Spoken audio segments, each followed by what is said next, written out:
হয়েছেন তারা অবশ্যই অ্যারেস্ট হয়েছেন, তার মধ্যে ভিপি নূর একজন। কিন্তু কেন দেশ নিয়ে আমরা এই খেলা খেলছি, এই প্রশ্নটা সবার মনেই, জনগণের মনে। তবে যখন এত কিছু প্রশ্ন সবার মনে জেগে উঠেছেন, তখন ব্যারিস্টার সুমন নতুন করে এমন প্রশ্ন উত্তর দিয়ে বসলেন যার ভক্তরা, কোটি কোটি ভক্ত আজকে অবাক হয়ে গেছেন।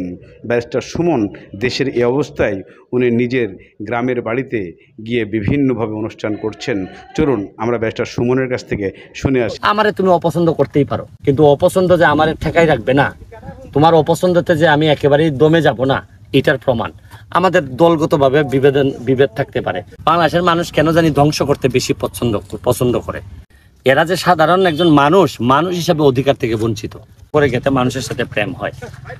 এখন এতদিন বেশিরভাগ মানুষ মার্কার প্রেম দেওয়ার জয় করতে চাইছে, নিজেরা আসে নাই, খালি আইসা কইছে অমুক মার্কা নিয়ে আইসি গো, বঙ্গবন্ধুরে বাইঙ্গা খাইছে এরা। এইবার কিন্তু এখন দেখো চা বাগানের মানুষদের সাথে এই যে একটা বঙ্গবন্ধুর আদর্শের জায়গায় রাইখা ব্যক্তি পর্যায়ে আমরা আইসা বঙ্গবন্ধুর আদর্শের সৈনিক কি করতে পারে এটা আমরা প্রমাণ করতেছি। আর এর আগে 50টা বছর বঙ্গবন্ধুর মাথা বাইঙ্গা এরা খাইছে, খাইয়া এই চা বাগানের মানুষগুলারে ঠকাইছে, নাইলে আজকে এরা এত দুর্ভোগে পড়তো না। আজকে দেখো কোনো রাস্তা হয় নাই, ঘাট হয় নাই। এরা যে সাধারণ একজন মানুষ হিসাবে অধিকার থেকে বঞ্চিত। দেখো আমরার সাথে এরার পার্থক্য অনেক হয়ে গেছে।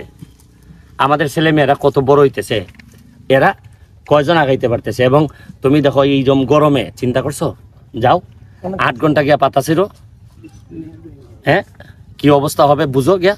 অথচ এরারে আমরা মানুষ হিসাবে বিবেচনা করতেছি না। এটা আমি সিদ্ধান্ত নিছি যে আমার আমলে আমি এটা হইতে দিব না। তুমি দেখবা 4.5 বছর পরে এরার চেহারা, কথাবার্তা, আচার আচরণ, ছেলে মেয়েদের অবস্থা কোন জায়গায় নিয়ে যাই।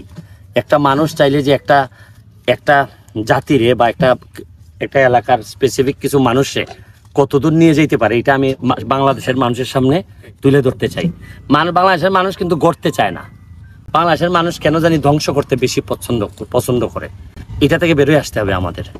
এবং এই সোনারঘাটটারে তোমাদেরকে সাথে করে নিয়ে দেখো আমরা একটা জেনারেশন তৈরি করছি, যে তোমরা ইউটিউবার বা আমরা সবাই মিলে আমরা আমাদের ভালো জিনিসগুলা তুলে ধরতে চাই সারা বাংলাদেশ, সারা পৃথিবীতে। এবং আমাদের এই ভালোগুলা যদি অন্যরা নেয়, এতেই কিন্তু, যেমন ধরো আমি যখন দৌড়াই অন্য এমপিরাও দৌড়াইতে বাধ্য হয়। আমি যখন বসে থাকি তখন এরাও বসে থাকবে। তো অন্য এলাকার এমপি যদি দৌড়ায়, এই ভিডিওতে দেখলে আমিও হয়তো দৌড়াবো। এইভাবেই কিন্তু আগে যেতে হবে। এবং আমরা চিন্তা করো না, সোনারঘাট মাধবপুর থেকে আমরা নতুন একটা ইতিহাসের রচনা করতে যাব, যে আমারে তুমি অপছন্দ করতেই পারো, কিন্তু অপছন্দ যে আমারে ঠেকাই রাখবে না, তোমার অপছন্দতে যে আমি একেবারেই দমে যাব না, এটার প্রমাণ আমাদের দলগতভাবে বিভেদ থাকতে পারে, কিন্তু এলাকার মানুষের ব্যাপারে আমরা 1 ইঞ্চিও ছাড় দিব না। Thank you. তোমরা ওই সাইকেলটা আগে নিয়ে যাও সময়।